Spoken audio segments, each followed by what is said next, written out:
Bismillahirrahmanirrahim. Assalamualaikum warahmatullahi wabarakatuh. Salam sejahtera bagi kita semua. Selamat malam rekan-rekan semua. Waalaikumsalam. Selamat malam, Selamat malam, Pak. Pak. Ya, selamat malam Mas Raffi, Mbak Sinta, Bapak Ibu yang lainnya, juga rekan-rekan yang masih bekerja mungkin ya, yang ada di perjalanan.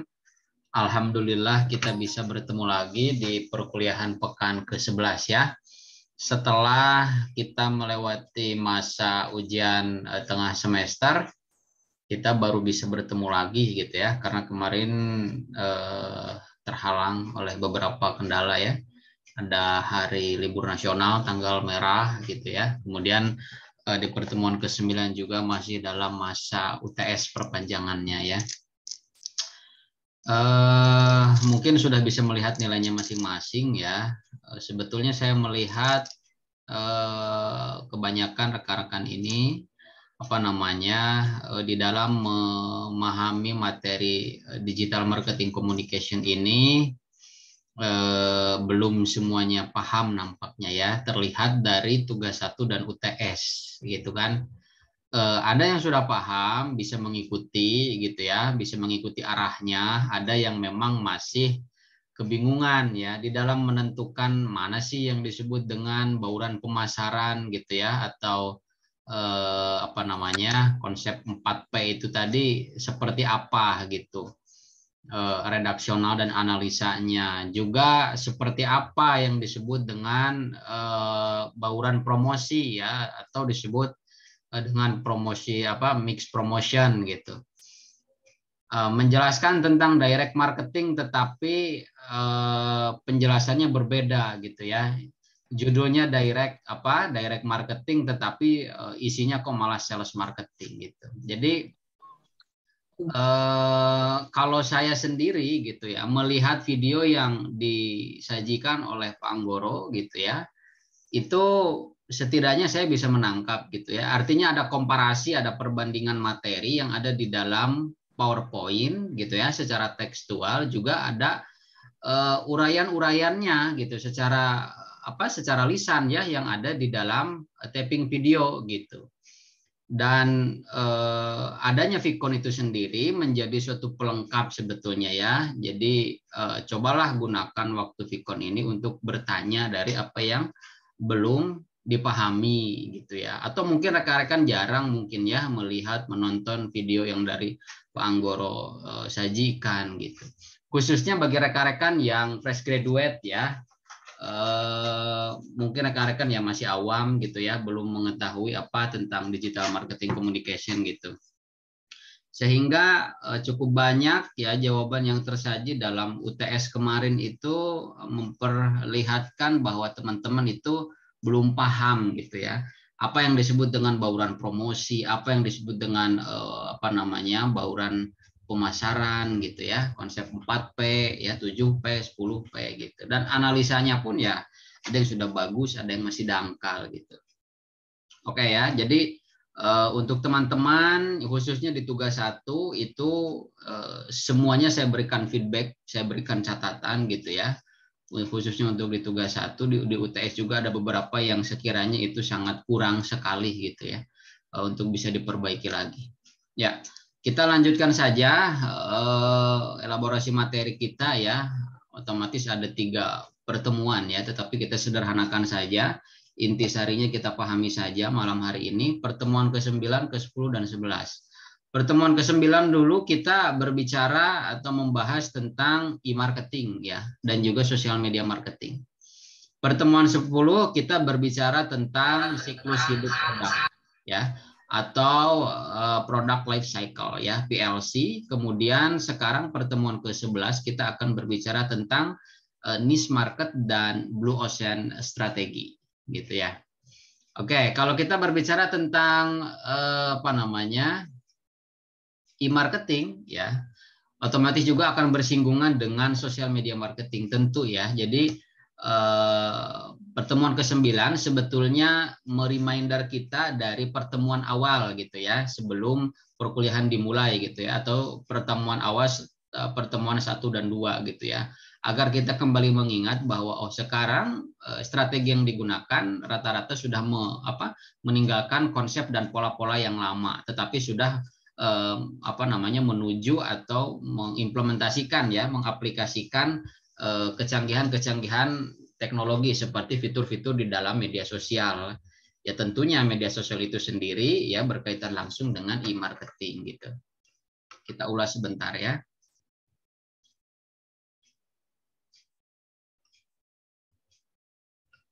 E-marketing ya. Ya, ini juga sudah bisa di-download ya di pertemuan 9 yang lalu gitu kan oleh teman-teman. Cuman di sini saya ingin menyampaikan intisarinya saja bahwa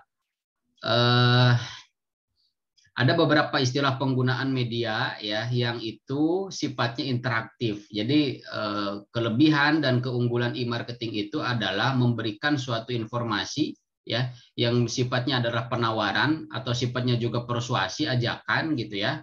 Tetapi memang menyediakan ruang dialog gitu atau disebut juga adanya komunikasi dalam bentuk two-way communication ya, interaktif gitu kan.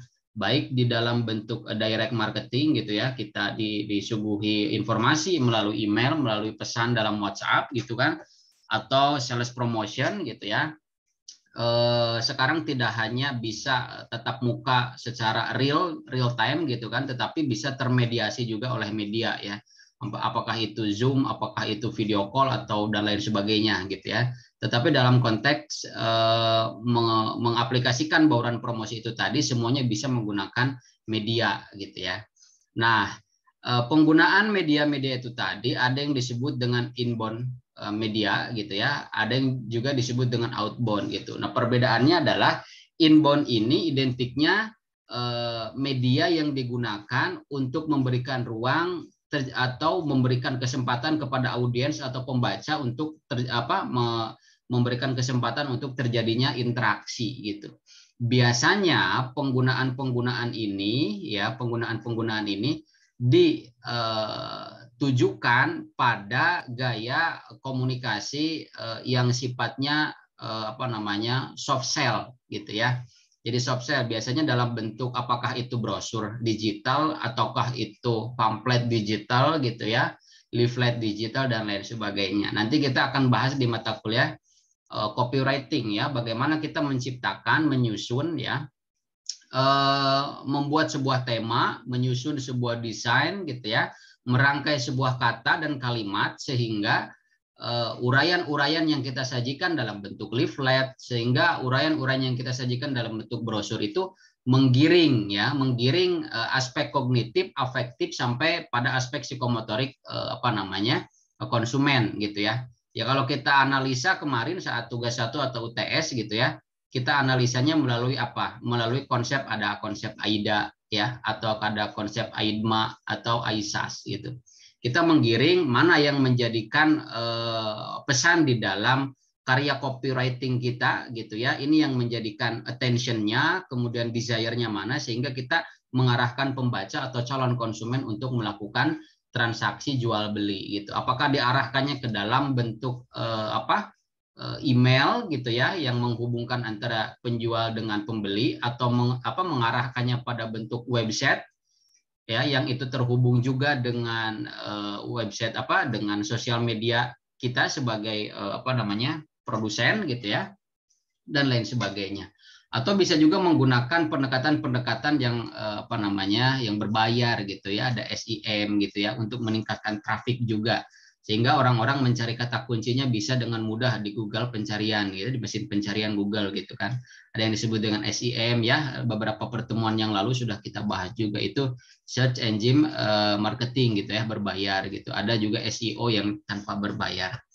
Nah, intinya adalah berbicara tentang digital marketing communication tentunya gitu ya, ada perbedaan dan perubahan dari pola pemasaran, komunikasi pemasarannya ya, dari yang sifatnya konvensional sekarang serba digital gitu. Nah, inbound marketing itu menggunakan media-media yang sifatnya dua arah ya, entah itu menggunakan sosial media termasuk di dalamnya gitu kan. Di dalam bentuk bauran promosi itu ada PR gitu ya. Nah, di dalam bentuk PR itu sendiri ada yang disebut dengan media relation gitu ya. Sebetulnya berbicara PR juga berbicara tentang marketing juga gitu ya, karena ruang lingkup PR itu berhimpitan dengan peran dan fungsinya sebagai marketing juga gitu ya. Tetapi memang di dalam sebuah perusahaan ada yang dibedakan antara divisi atau departemen marketing, juga dibedakan dengan departemen humas atau PR itu sendiri. Tetapi ada juga yang disatukan gitu menjadi satu kesatuan, bahwa PR itu melingkupi fungsi dan perannya sebagai penghubung gitu ya antar corporate dengan konsumen. Juga ada divisi marketing public relation gitu. Ada juga kan divisi atau departemen yang disebut dengan marketing public relation. Tetapi cara-cara pendekatannya ya, marketing yang digunakan oleh PR itu cara-cara pendekatannya agak sedikit berbeda gitu ya dengan pendekatan yang dilakukan oleh pure divisi marketingnya gitu. Kalau aspek PR itu PR itu biasanya ya redaksi yang digunakan ya baik secara tertulis gitu ya, secara visual gitu kan, entah itu leaflet ya, poster gitu kan, brosur, itu biasanya ya pendekatan secara soft sell biasanya ya. Itu salah satu ciri yang menandakan bahwa ini adalah bentuk komunikasi persuasif yang digunakan oleh PR di dalam memasarkan produknya gitu ya. Ya, apakah itu produknya yang sifatnya tangible maupun intangible gitu ya, produknya yang terlihat maupun tidak terlihat gitu. Produknya berupa barang ya ataupun produknya berupa jasa.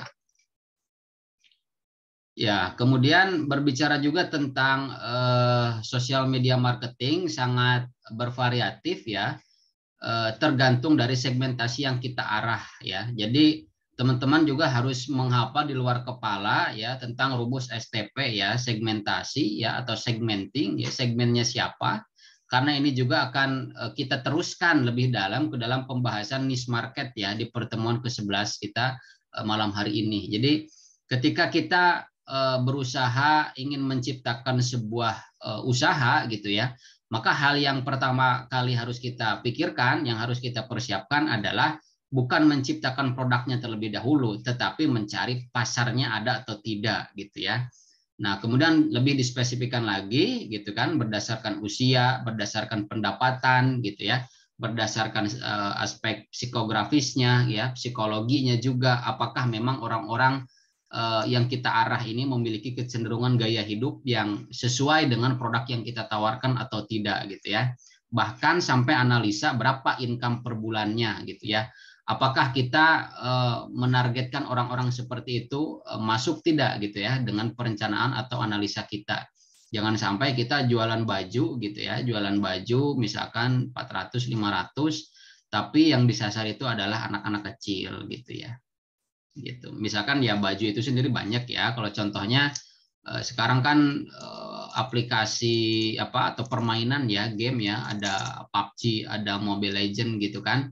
Itu kan hampir semua usia ya. Saya lihat itu kan, bahkan ada yang anak kecil, kemudian remaja, bahkan ada yang sudah berkeluarga juga masih terlihatnya masih cukup menggandrungi gitu ya. Atau aplikasi atau game tersebut masih digandrungi gitu ya, masih menjadi daya tarik ya bagi sebagian orang.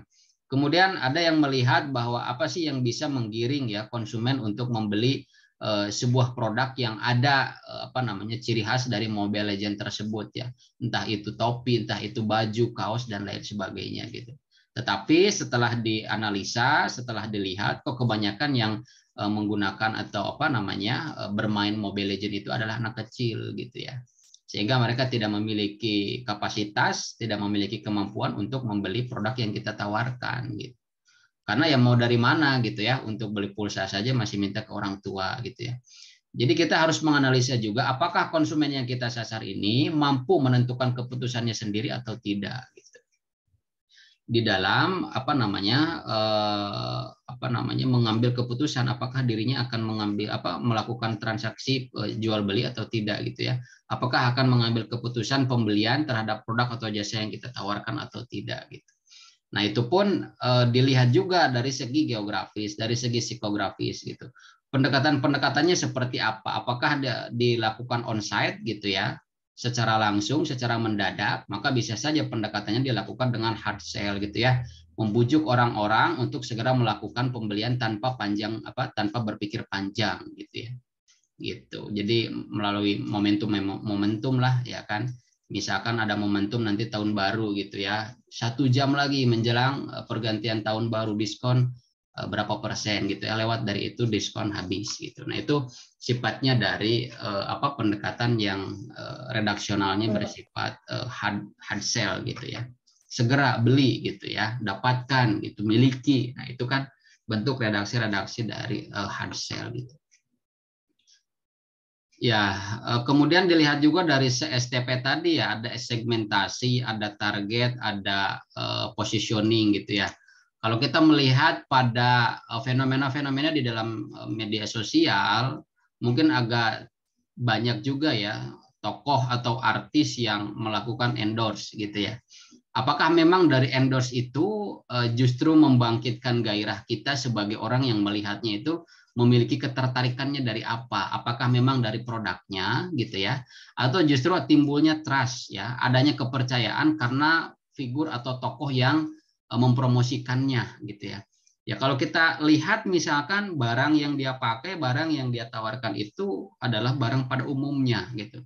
Tetapi ada value tersendiri ketika seorang tokoh, seorang public figure ya, seorang artis gitu kan mengiklankan produknya gitu ya. Baik secara formal maupun informal gitu ya. Banyak sekali ya sekarang produk-produk yang diiklankan oleh tokoh-tokoh gitu ya, oleh anak muda gitu kan.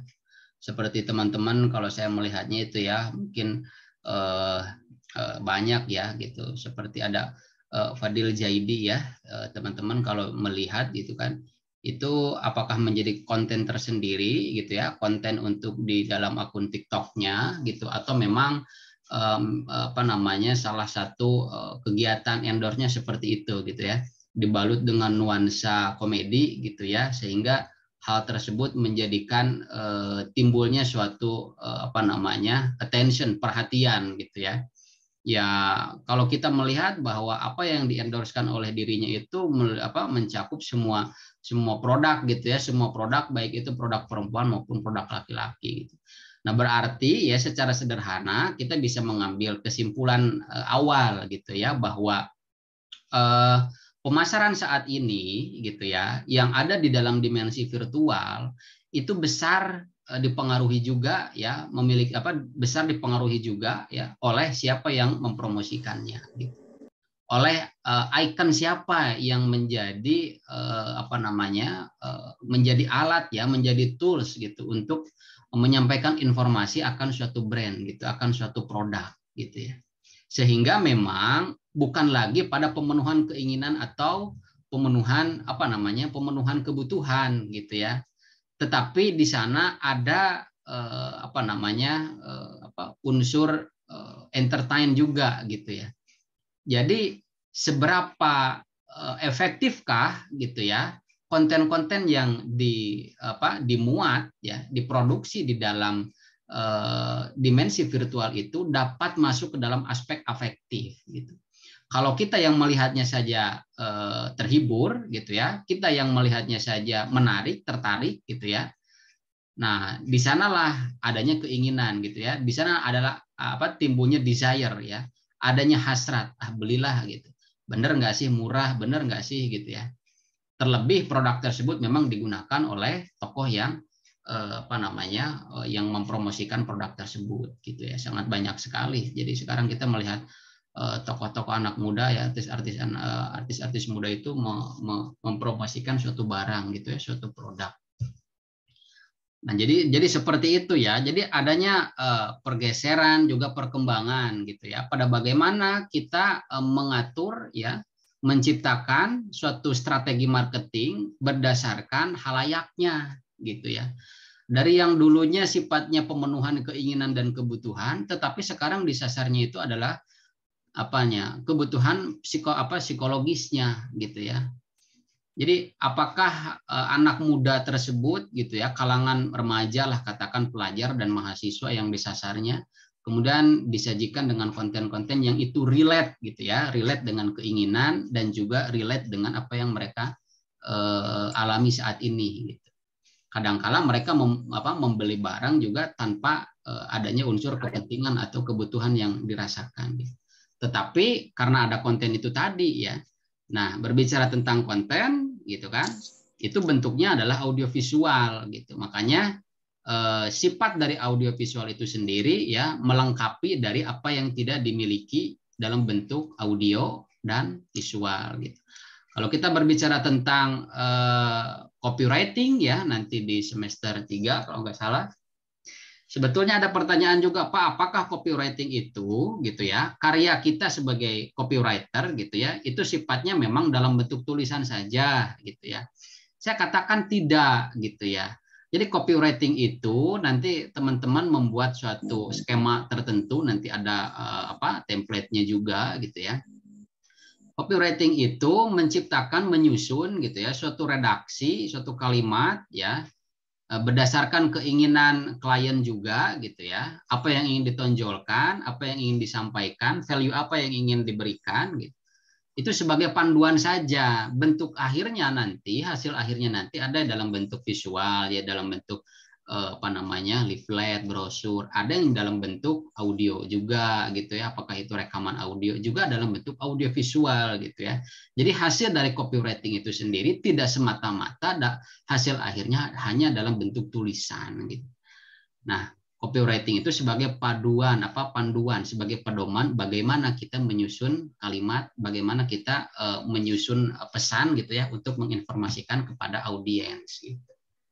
Nah, seperti itu ya. Jadi kalau kita melihat fenomena ya di dalam ruang digital ya, ruang virtual gitu bahwa kita memasarkan apapun, teman-teman punya produk apapun gitu ya, apakah itu produknya yang intangible ya, yang tidak terlihat dalam bentuk jasa maupun produk yang tangible, maka coba deh sekarang kita pakai strategi baru yaitu lihat siapa target sasaran kita. Lalu analisa ya keadaan psikologinya. Oh, anak ini ya rentan usia sekian sampai sekian tahun suka ini gitu ya. Lalu analisanya juga menentukan pada apa sih ya yang digunakannya di dalam pemenuhan kebutuhan hiburan maupun informasi khususnya di dalam pemilihan sosial media. Teman-teman sudah belajar tentang teori usage and gratification ya di mata kuliah komunikasi massa. Itu kan berbicara pada bagaimana media gitu kan digunakan ya untuk untuk tujuan memenuhi keinginan ya juga kebutuhan gitu. Tetapi dalam hal itu di dalam konteks itu ya pemenuhan media itu masih dikatakan pada media massa gitu ya. Apakah itu dalam bentuk televisi gitu ya, koran gitu kan, atau majalah dan lain sebagainya. Nah, sekarang kita berbicara digital marketing communication juga berlaku hal demikian gitu ya.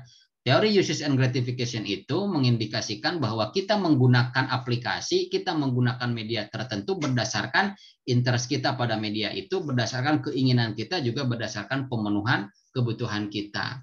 Teman-teman yang suka update atau cari informasi di WA atau di katakanlah Instagram gitu kan, ya cenderung hanya memiliki akun media sosial Instagram saja. Entah untuk mencari brand-brand tertentu gitu ya, entah itu untuk pemenuhan entertainnya, hiburannya, atau masih ada teman-teman yang menggunakan Facebook gitu ya, karena mungkin teman-teman sebagai orang yang memiliki produk itu ada marketplace-nya di dalam di Facebook gitu kan, banyak grup-grup yang luar biasa sekali anggotanya di dalam Facebook, atau teman-teman hanya menggunakan Twitter saja gitu. Atau mungkin hanya menggunakan TikTok saja gitu ya.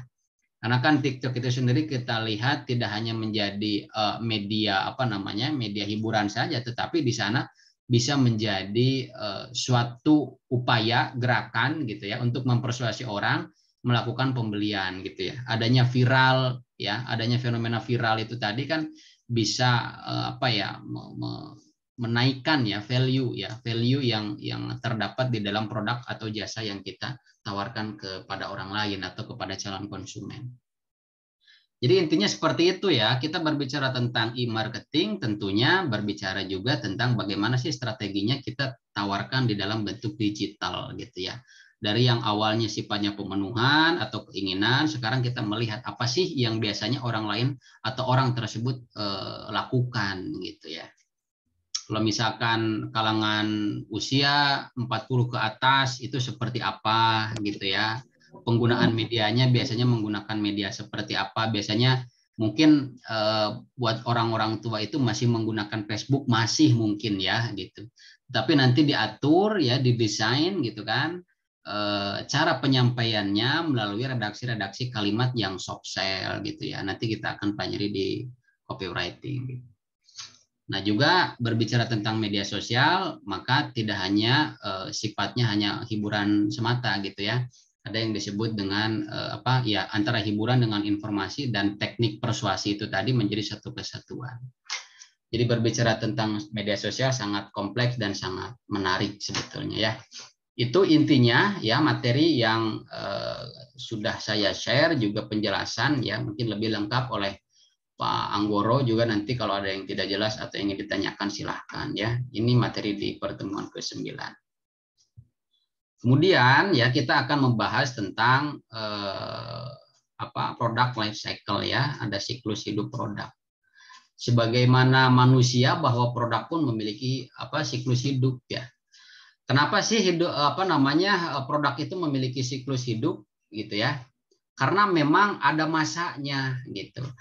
Teman-teman kalau mengamati beberapa produk itu ada yang berganti logo ya, ada yang berganti tagline ya, ada yang berganti warna kemasan, bentuk kemasan gitu ya. Itu menandakan apa? Ya, menandakan bahwa adanya siklus hidup produk gitu. Pertama-tama nih, misalkan Mas Raffi ini memiliki sebuah produk ya, apakah itu makanan ringan, cemilan gitu ya, atau kebab seperti itulah, atau boba, minuman gitu ya. Tahap pertama kan introduction tuh, mengenalkan gitu ya. Biasanya strategi promosinya apa? Biasanya pakai sales promotion ya. Sales promotion itu pembelian 100 pembeli pertama diskon 50%. Itu yang disebut dengan sales promotion ya teman-teman. Jadi yang belum juga memahami apa yang disebut sales promotion ya, personal selling, ada advertising, direct marketing gitu ya, ada interactive marketing, coba dibaca lagi beberapa materi yang sudah lalu gitu. Nah, biasanya untuk mengenalkan gitu ya, untuk membuat orang timbul interest gitu ya. Ada attention juga, pertama kali attention ya, belum sampai pada interest. Justru adanya upaya-upaya untuk memberikan kesan baik gitu ya, kesan positif. Oke, 1 minggu pertama kita buka 100 pembeli pertama diskon 50%, atau beli 2 gratis 1 gitu ya. Beli 1 dapat 2 ya, satunya gratis gitu ya. Jadi itu yang disebut dengan tahap pertama ya, introduction. Kemudian tahap pertumbuhan selanjutnya ya gitu, ada meningkat gitu. Nah, ini tahap di mana mulai pertumbuhan itu naik gitu ya, tahap pertumbuhan itu naik gitu. Dan pada tahap maturity ya, itu disebut dengan tahap kedewasaan, biasanya sudah stabil gitu ya. Biasanya sudah stabil, tidak ada peningkatan, juga tidak ada penurunan, stabil gitu ya. Dari waktu ke waktu jumlah pembelian produk kita stabil gitu ya, permintaannya stabil gitu. Tetapi ada kalanya gitu kan, karena kita berada pada pasar yang dapat dikatakan red ocean strategi, mungkin berarti banyak juga pesaing-pesaing yang datang gitu ya.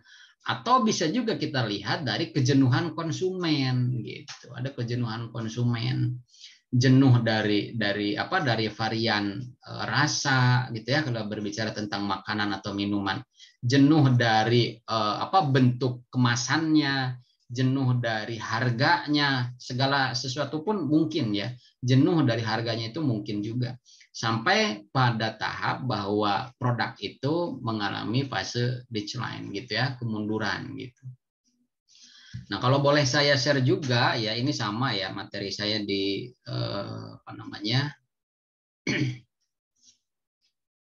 bentar ya, materi saya di UNAS ya. sama ya kebetulan, tetapi pembahasannya ini saya lengkapi di sini. Nah, ini materi saya di UNAS ya, mata kuliah Integrated Communication ya. Nah, kalau kita melihat ya bahwa di sini saya tampilkan bahwa apa namanya tahap apa siklus hidup produk itu pertama ya tahap introduction perkenalan ya. Jadi awalnya melalui tahapan ini produk akan dipromosikan dengan jumlah yang besar ya. Pada tahapan ini perusahaan cenderung belum mendapatkan laba. Jadi perusahaan atau kita gitu ya teman-teman yang memiliki all shop sendiri ya ngejahit baju sendiri, ngejahit apa namanya kerudung sendiri gitu ya, jualan sendiri itu pertama kali jangan mikirin laba dulu, jangan mikirin untung dulu gitu ya. Tetapi bagaimana supaya orang-orang bisa mengetahui gitu ya. Sehingga timbulnya apa namanya awareness, brand awareness gitu kan. Oh, produk itu sudah tidak asing lagi di telinga konsumen gitu ya. Bahwa logo dari produk kita sudah tidak asing lagi gitu. Nah, setelah itu ya masuk ke dalam tahap kedua ya, yaitu tahap pertumbuhan, tahap growth gitu. Nah, indikasinya dari tahap kedua ini gitu ya, harga akan tetap atau mulai turun perlahan sebagai akibat dari seberapa cepat permintaan meningkat gitu. Nah, biasanya gitu ya, adanya permintaan meningkat itu tadi ya biasanya diiringi juga dengan apa? Dengan adanya permintaan harga yang menurun gitu. Biasanya kalau ada permintaan barang ya melakukan sebuah pembelian dalam jumlah yang besar, tentunya biasanya juga konsumen melakukan tawar-menawar gitu ya. Gitu. Jadi ada harga grosir, ada harga eceran dan lain sebagainya. Gitu.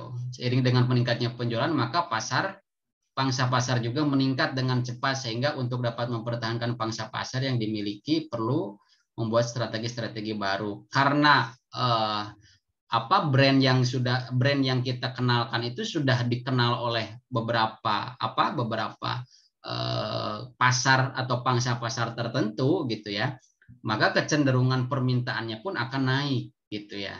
Tetapi juga diiringi dengan permintaan harganya juga yang akan diturunkan gitu. Sehingga dari satu konsumen atau pelanggan itu akan mengadvocate kepada lokasi-lokasi yang lain, kepada pihak-pihak lain, atau akan merekomendasikan kepada orang-orang lain juga. Itu kalau sifatnya yang belinya kayak grosiran gitu ya, kita menjual apa misalkan sembako lah ya gitu. Karena apapun produknya kita sudah ada di dalam dimensi digital ya saat ini gitu ya. Beli ke warung pun bisa pakai GoPay, bisa pakai OVO gitu ya.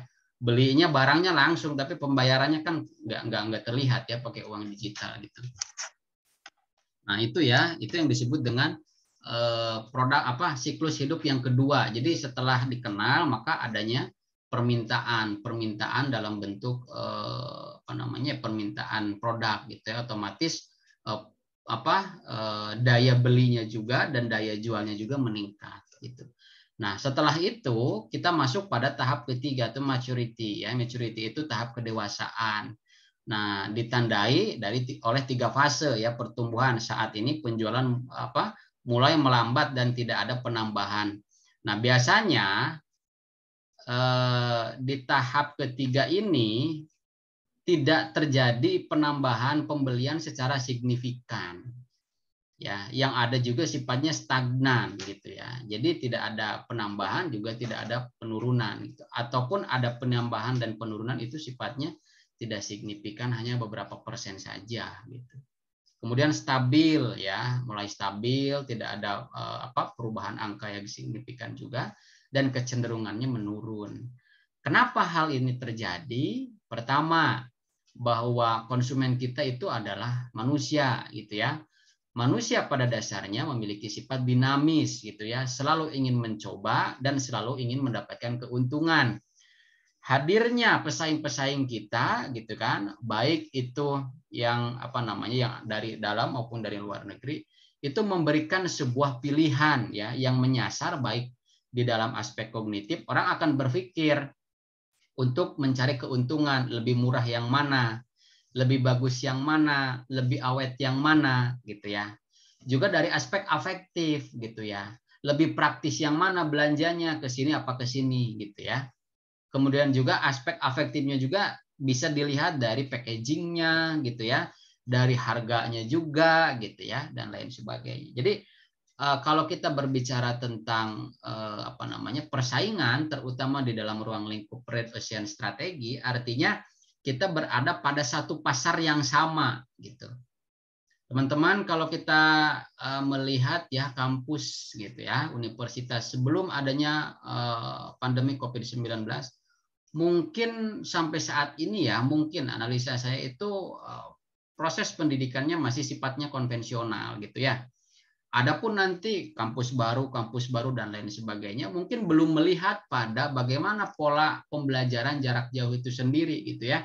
Di mana teman-teman sekarang ada nonton saya, mendengarkan suara saya itu mungkin belum terbayangkan, belum terpikirkan. Tetapi konsep-konsep lain mungkin akan ditawarkan gitu ya.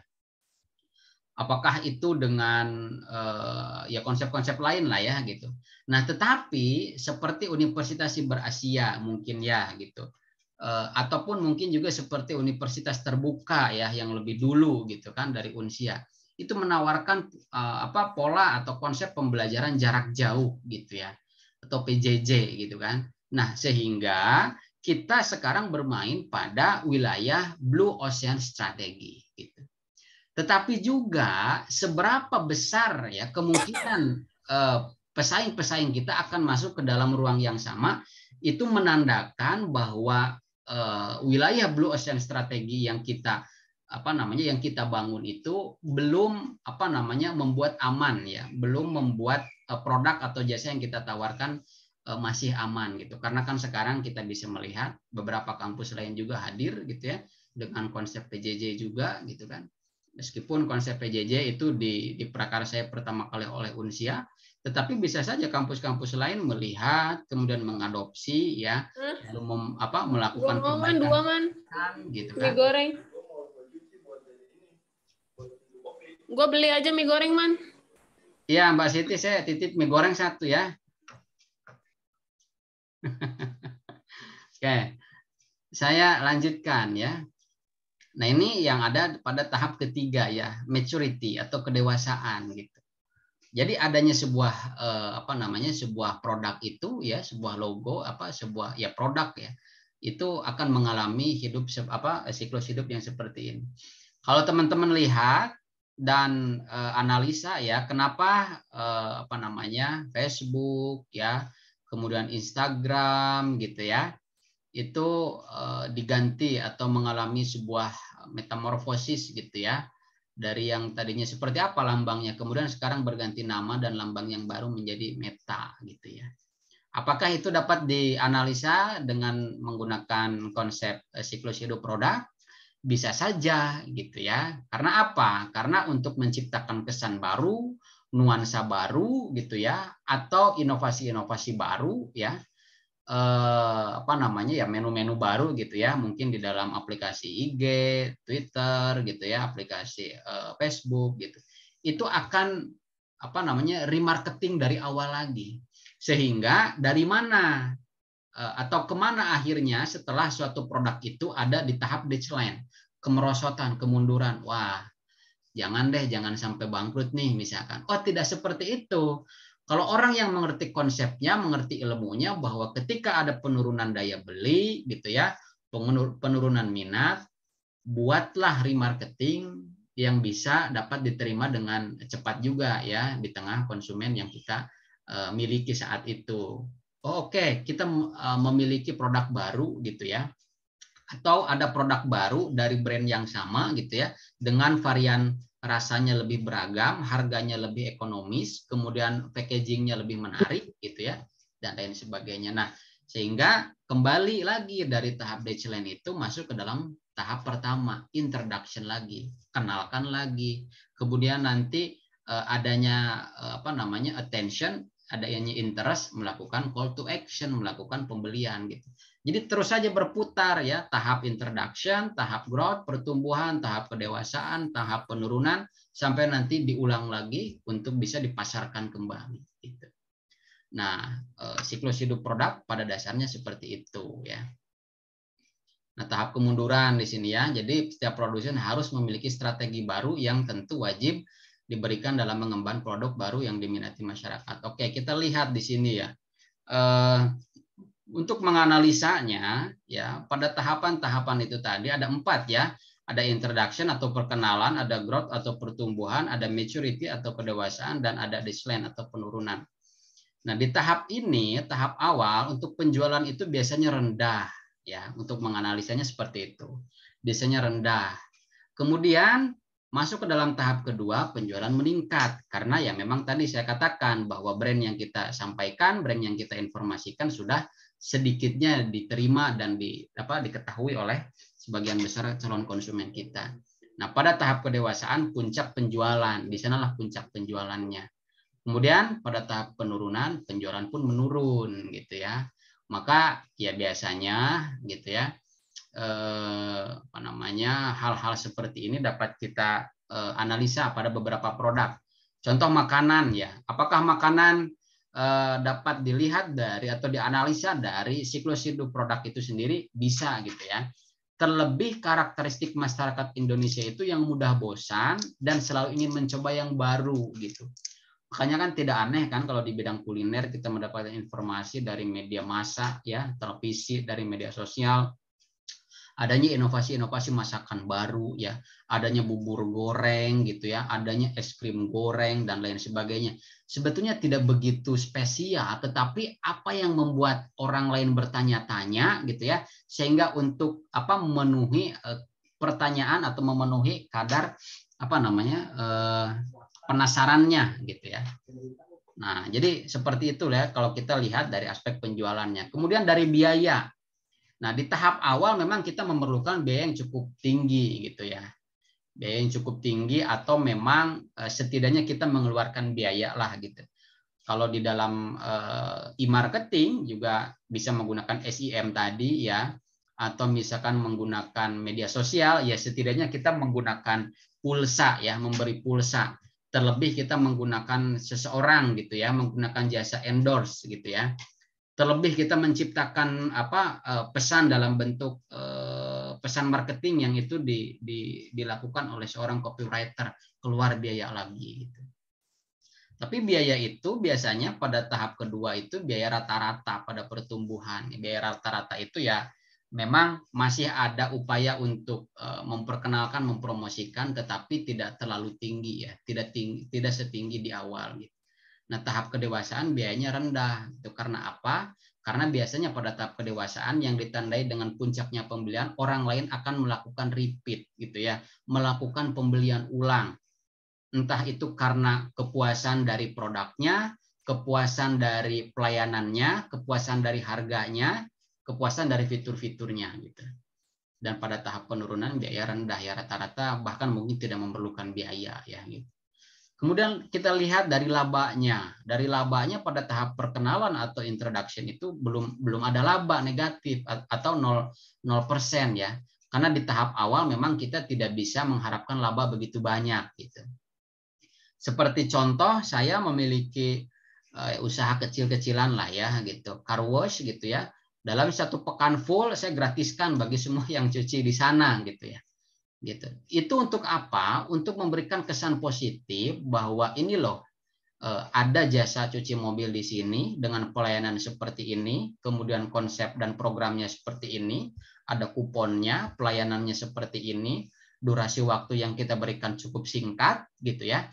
Kemudian ya kalau di tempat lain mungkin ya ada yang diberikan vakum atau tidak, kemudian dan lain sebagainya. Ada yang diberikan ya tergantung kita bagaimana menciptakan inovasi itu sendiri ya. Gitu. Kemudian laba pada masa pertumbuhan gitu ya, masa pertumbuhan atau pada tahap growth tadi laba cenderung meningkat karena adanya permintaan, adanya meningkatnya jumlah permintaan dan pembelian tadi. Nah, pada tahap kedewasaan cenderung laba tinggi, dan pada tahap penurunan otomatis laba menurun ya. Kalau kita lihat dari aspek pelanggannya gitu ya, perkenalan, apa sih yang dibutuhkan, bahwa inovasilah yang dibutuhkan untuk menggiring gitu ya, membentuk kesan baik, membentuk perhatian dari calon konsumen kita, inovasinya apa gitu ya. Bukan hanya dilihat dari produknya, tetapi cara kita mempromosikannya itu sifatnya inovatif sekali gitu. Ya, gunakanlah cara-cara out the box ya, out of the box gitu kan. Bagaimana cara kita melakukan marketing yang memang seolah-olah bukan marketing gitu ya. Banyak tuh ya selipan-selipan selipan-selipan adegan di dalam sebuah film yang itu adalah marketing, tetapi memang sangat halus sekali. Teman-teman kalau di sini sudah ada yang mungkin sebagian besar sudah pernah melihat film 5 cm ya, yang menceritakan tentang persahabatan ya, jalan-jalan ke Malang ya, kemana itu, ke Bromo ya kalau nggak salah. Ada suatu adegan, suatu peristiwa, suatu waktu di sana yang menunjukkan bahwa Riani gitu ya, sama siapa gitu ya namanya itu, malam-malam ya di tenda itu masak mie gitu ya. Meskipun tidak terlihat ya, atau mungkin terlihat atau tidak terlihat, saya lupa ya produknya apa, brandnya apa, apakah Indomie atau mie sedap.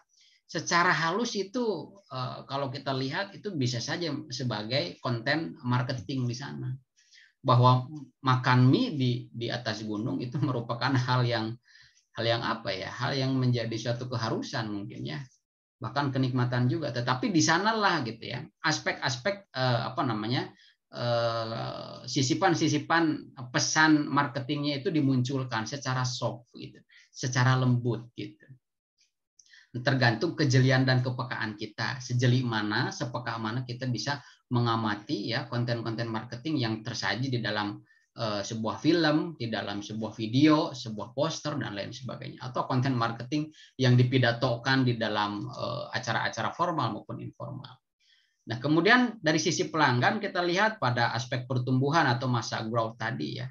Pelanggan itu biasanya ada yang sifatnya pemakai awal, ada yang sifatnya pemakai lama gitu ya. Nah, biasanya yang pemakai awal itu sendiri ada kecenderungan ya ingin mencoba gitu ya. Kemudian kita lihat pada aspek kedewasaan atau maturity-nya, mayoritas menengah, dan pada tahap penurunan ya decline pemakai terlambat gitu. Jadi ya pelanggannya itu terlambat. Ya. Jadi terlambat itu dalam arti lambat di dalam melakukan pembeliannya lagi gitu. Karena mungkin entah jenuh, entah kecewa, mungkin bisa saja. Kecewa dari harga, kecewa dari kualitas.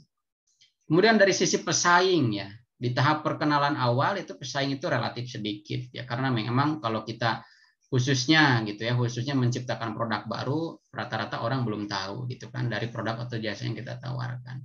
Nah, setelah kita umumkan, setelah kita sosialisasikan, biasanya pesaing juga akan bertambah atau berdatangan seiring berjalannya waktu ya. Kemudian pesaing pada tahap maturity itu stabil gitu ya. Kita melihat bahwa ya sudah biasalah gitu. Terlebih kita berada pada ruang lingkup atau pada kondisi red ocean strategi. Teman-teman berada atau menciptakan usaha di bidang makanan ya, makanan pasti sangat banyak ya. Tetapi kita kerucutkan lagi makanan di bidang apa ya, di dalam bentuk apa gitu. Itu akan kita bahas di materi niche market nanti ya. Kemudian tahap penurunan ya, menurun, bahkan pesaing pun menurun mungkin ya, karena ya orang lain yang sudah gulung tikar mungkin ya, tetapi kita masih bertahan, itu juga menjadi suatu potensi agar kita bisa tetap survival gitu ya. Tinggal bagaimana kita menyusun strategi baru dari tahap decline itu tadi, kemudian kembali diintroduksikan lagi ya, dikembangkan lagi, dikenalkan lagi gitu. Nah, kemudian dari sini ada tujuannya ya, tujuannya perkenalan itu menciptakan kesadaran bahwa tahap pertama kali tadi di dalam siklus hidup produk itu adalah menciptakan kesadaran, awareness dan keinginan ya. Menciptakan keinginan, kesadaran, atau bisa juga ada attention, perhatian, ada interest juga ya. Desire ya, hasrat ingin membeli. Kemudian pada tahap pertumbuhan memaksimalkan pangsa pasar, dimaksimalkan, diberikan saja digunakan saja berbagai tools di dalam bentuk bauran promosi, sales promotionnya gunakan, kemudian sales marketingnya gunakan, ya maksimalkan saja segala upayanya di dalam fase kedua ini gitu. Kemudian di tahap kedewasaan gitu ya, atau maturity, memaksimalkan laba. Nah, ini ada ada orientasi yang berbeda. Kalau tadi memaksimalkan daya usaha kita untuk bisa memasarkan, untuk bisa meningkatkan daya beli. Nah, pada tahap maturity memaksimalkan laba atau input yang kita dapatkan, input yang kita terima. Dan pada tahap keempat, penurunan mengurangi pengeluaran. Ya sudah, ketika adanya penurunan berarti kita tinggal menunggu waktu untuk sampai kapan produk kita habis. Setelah itu lakukanlah remarketing gitu ya, reselling gitu ya, untuk bisa memperkenalkan produk serupa atau produk baru dengan konsep yang berbeda. Nah, itu intinya materi pada pertemuan ke-10 kita berbicara tentang product life cycle PLC tadi ya. Kemudian juga tadi saya singgung juga ada yang disebut dengan outbound dan inbound marketing ya. Kalau outbound itu biasanya teman-teman pergi ke kampus, pergi ke tempat kerja, ada billboard ya, ada spanduk.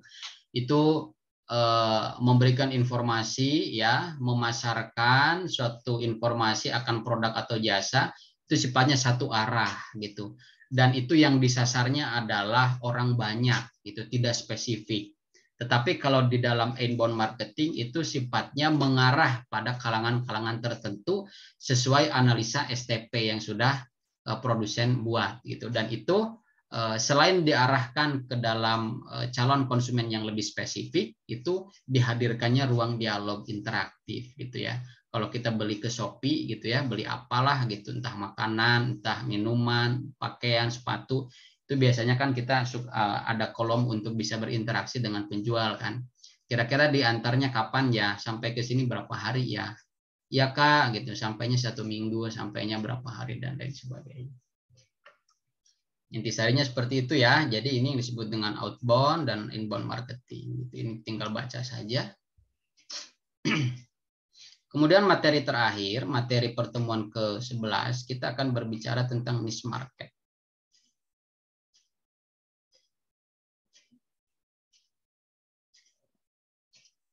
Nah, teman-teman, sebagaimana tadi saya sampaikan dan selalu saya ingatkan bahwa di dalam penguasaan digital marketing communication tentunya rumus STP itu jangan sampai lupa. Itu menjadi rumus dasar ya, segmenting, targeting, dan positioning ya. Nah, di dalam segmenting itu tadi kita kerucutkan menjadi niche market gitu ya. Niche market itu adalah ceruk pasar atau pangsa pasar yang lebih signifikan gitu. Itu juga memiliki korelasi dengan produk yang kita tawarkan. Produk yang kita tawarkan itu di bidang apa? Di bidang makanan. Makanannya apa? Makanannya bakso. Baksonya khas mana? Ada bakso Solo, ada bakso Malang gitu ya. Ada bakso mana lagi? Ada bakso kota A, B, dan C. Wonogiri, Pak. Bakso Wonogiri, betul. Yang paling terkenal mie ayam Wonogiri, itu yang lumayan enak menurut saya itu. Nah, dari hal-hal seperti itu dikerucutkan produknya, kemudian dikerucutkan dikerucutkan segmentasinya, pangsa pasarnya gitu. Pada intinya niche market itu adalah menutup kemungkinan orang yang di luar orang yang berada di luar kriteria yang sudah kita tetapkan. Teman-teman bergerak di bidang konveksi ya, kemudian memiliki sebuah desain atau memiliki sebuah clothing lah ya, itu atau distro atau apapun itu ya, misalkan ada jas ya, ada blazer dan lain sebagainya, diperuntukkan untuk orang-orang yang kalangan menengah ke atas. Tentukan analisanya, tetapkan income berapa dan lain sebagainya.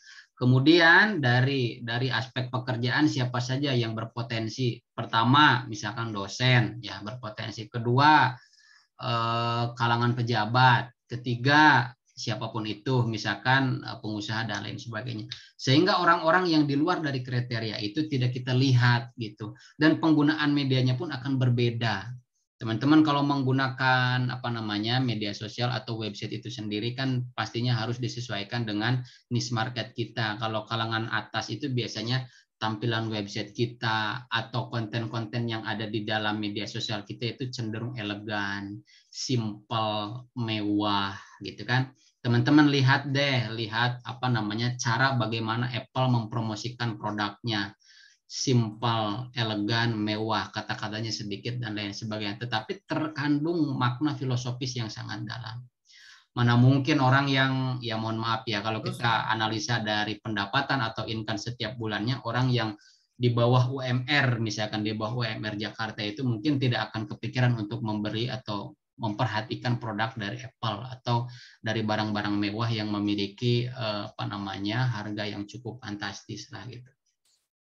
Nah, seperti itu cara kita melihat gitu ya, cara kita, bentar ya. Halo, Assalamualaikum. Iya, saya lagi pikon dulu, Pak. Oke, siap. Ya,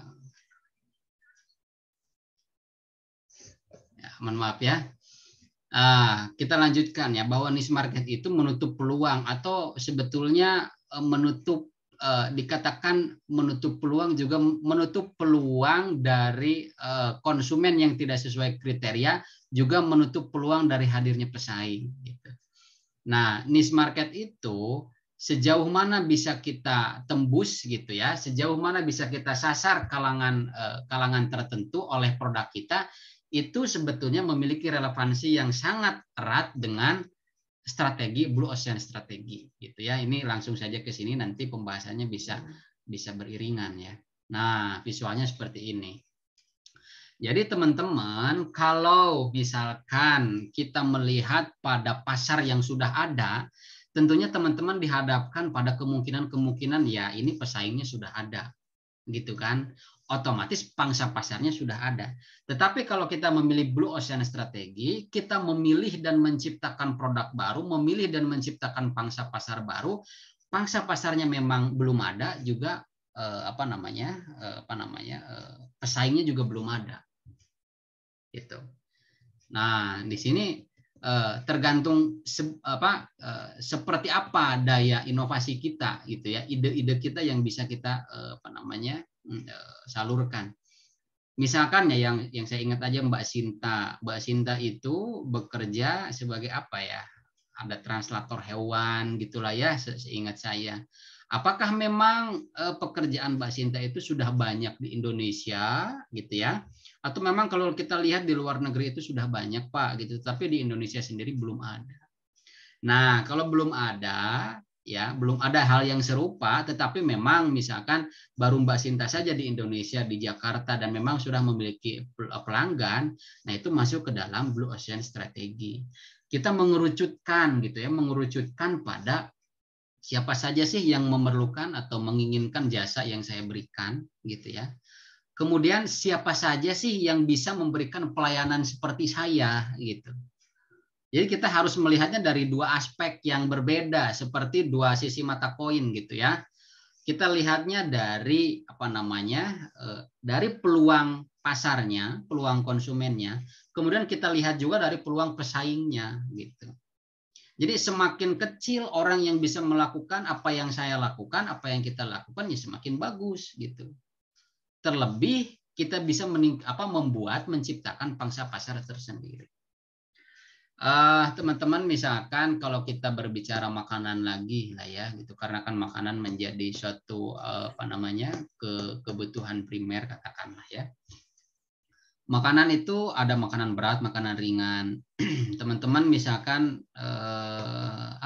makanan yang inovasi, mungkin teman-teman boleh share ya. Mungkin begini ya, tapi ini sudah ada sih. Olahan dari apel itu dari apa saja? Apel, ada jus apel, ada selai apel gitu ya. Banyak sekali kan ada.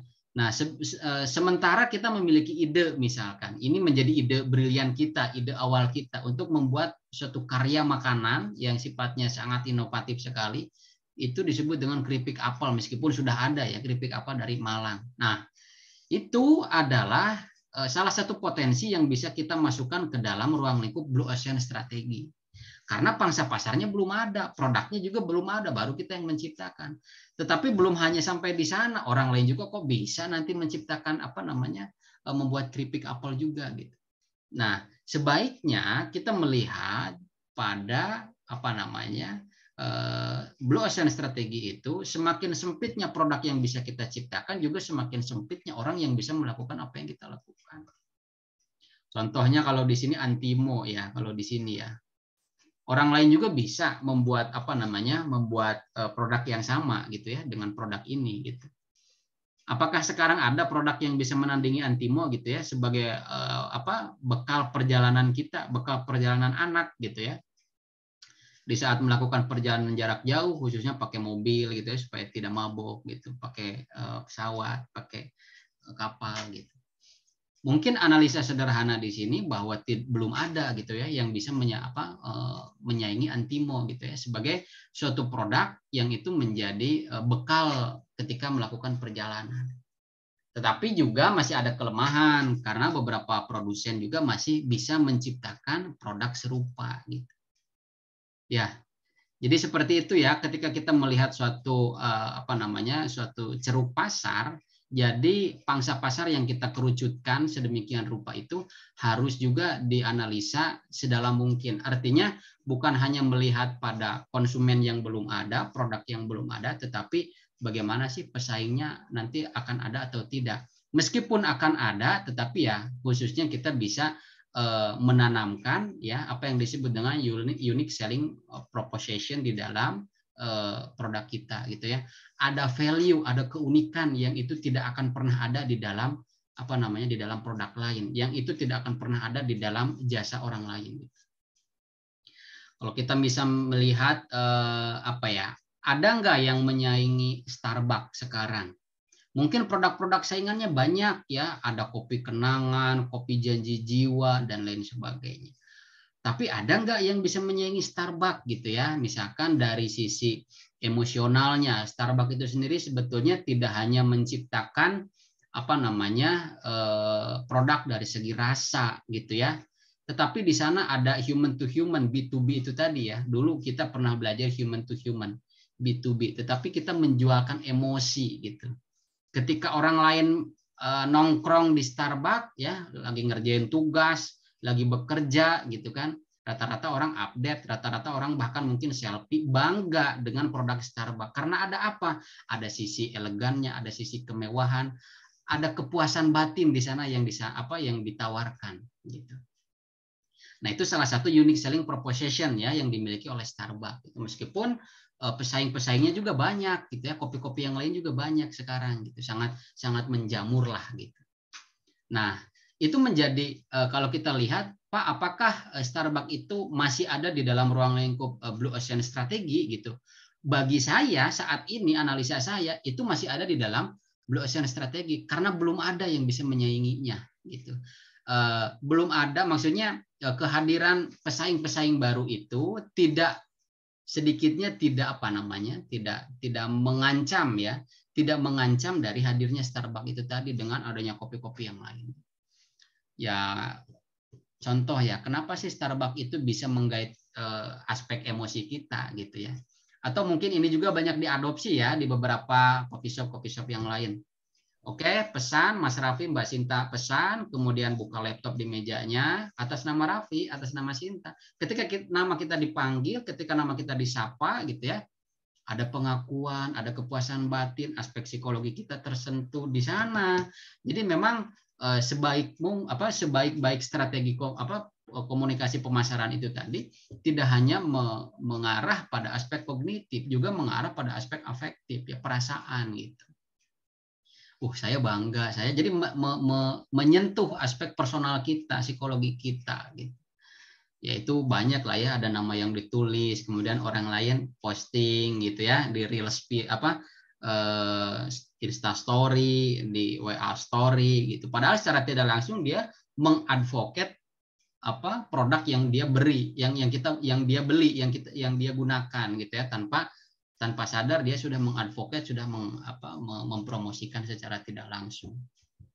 Nah, kalau kita juga analisa seperti apa niche market dari produk Starbucks itu tadi, ya kita bisa lihatlah minimal paling murah berapa Starbucks itu, 40.000, 50.000 ya.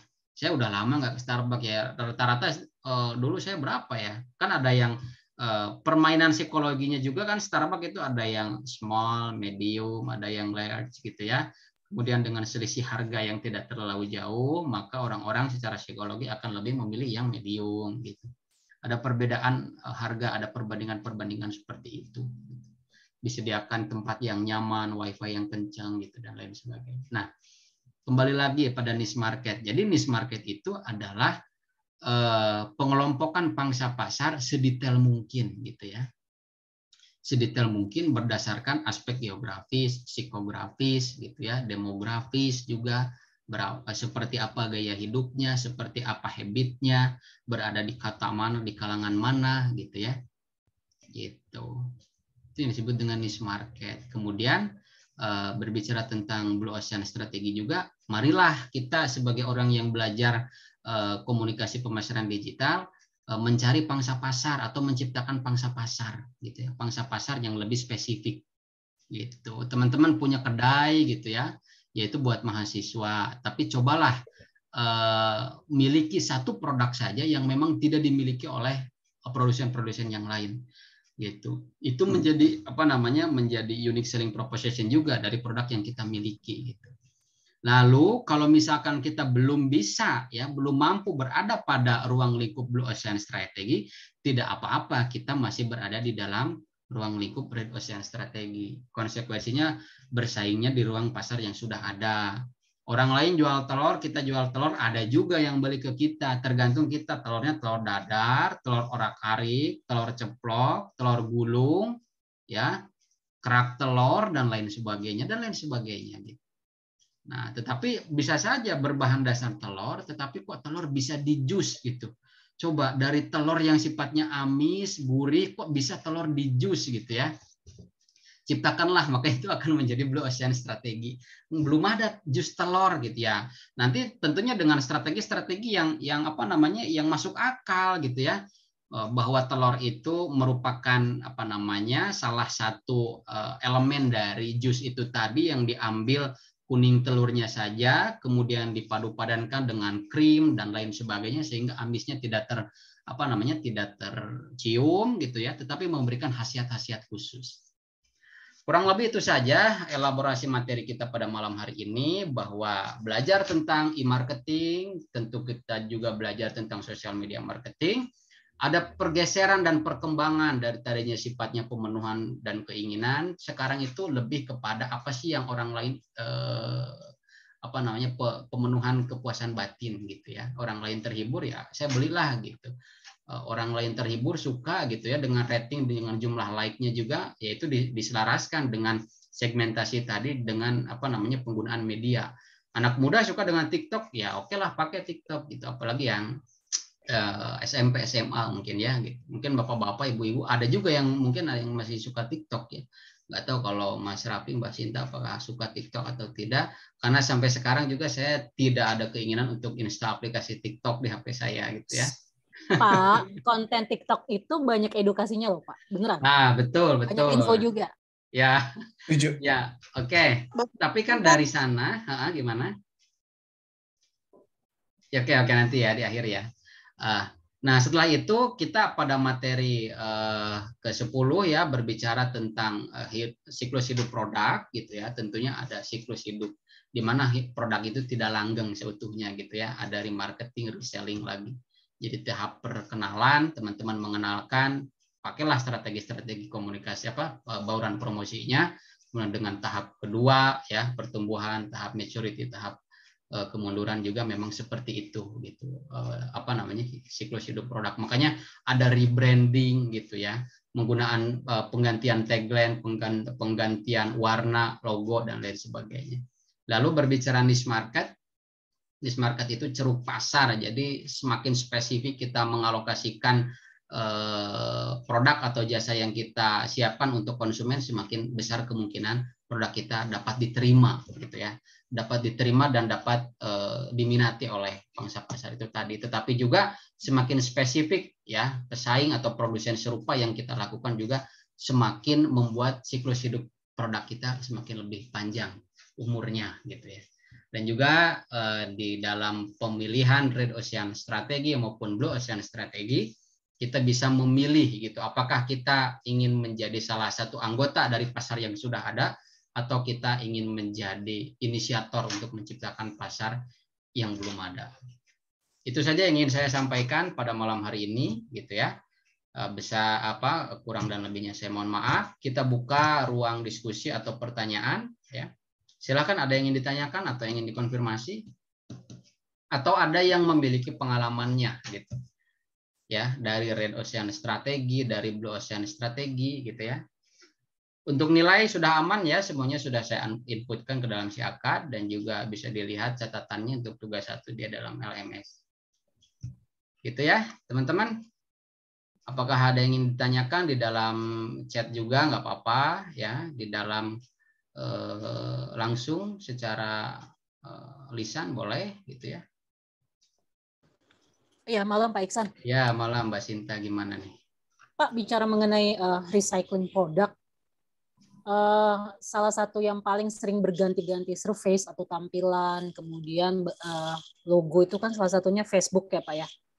Yang ingin saya tanyakan kalau dari pengamatan Pak Iksan sendiri, sejatinya kalau bentuk recycle untuk produk sosial media itu seperti apa sih Pak? Saya belum bisa dapat gambaran yang realnya gitu Pak. Itu aja sih Pak, terima kasih.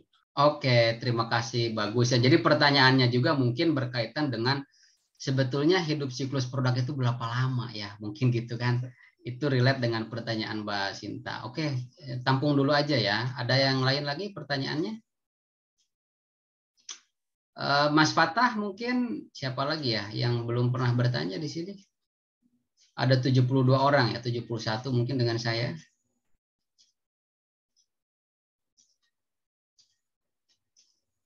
Ada Mbak Armi, Mbak Siti, nggak ada ya? Ada Pak Sandra mungkin, atau Mas Raffi, mungkin ada Mbak Towiyah. Mbak Efta ini lagi di mana Mbak Efta kok? Di rumah Pak, anak tidur. Oh gitu, ya. Iya. Siap. Ada pertanyaan lain lagi nggak ada ya? Kenapa sih itu pergantian logo, pergantian apa kalau diupdate gitu, Mbak Sinta, atau seperti apa spesifik? Gini, saya make Facebook itu dari 2009 ya Pak. Nah,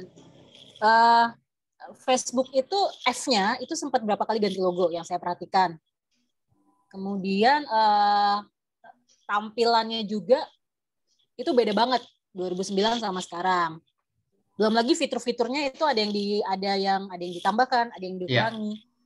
Nah, itu kan bicara mengenai fitur ya. Oke, tapi kalau misalnya kita compare sama Pertamina itu juga pernah ganti logo. Ya. Cuman kan itu kan pembaharuan yang kalau menurut saya minor Pak, kecil. Walaupun jarang juga gitu ya. Iya, nah kira-kira kalau dari pengamatan Pak Iksan ini, ke depan apakah sosial media akan mengalami recycling gitu nggak sih Pak? Selama ini kan kita lihat nambah aja kan. Nambah fiturnya, Instagram, Twitter. nambah. Sekarang bukan nambah produk, bukan nambah ininya, nambah jenis medsosnya. Sekarang ada TikTok. Oke. Gitu. Nah, menurut Bapak nih ke depan nih masa depan sosial media akan seperti apa, Pak?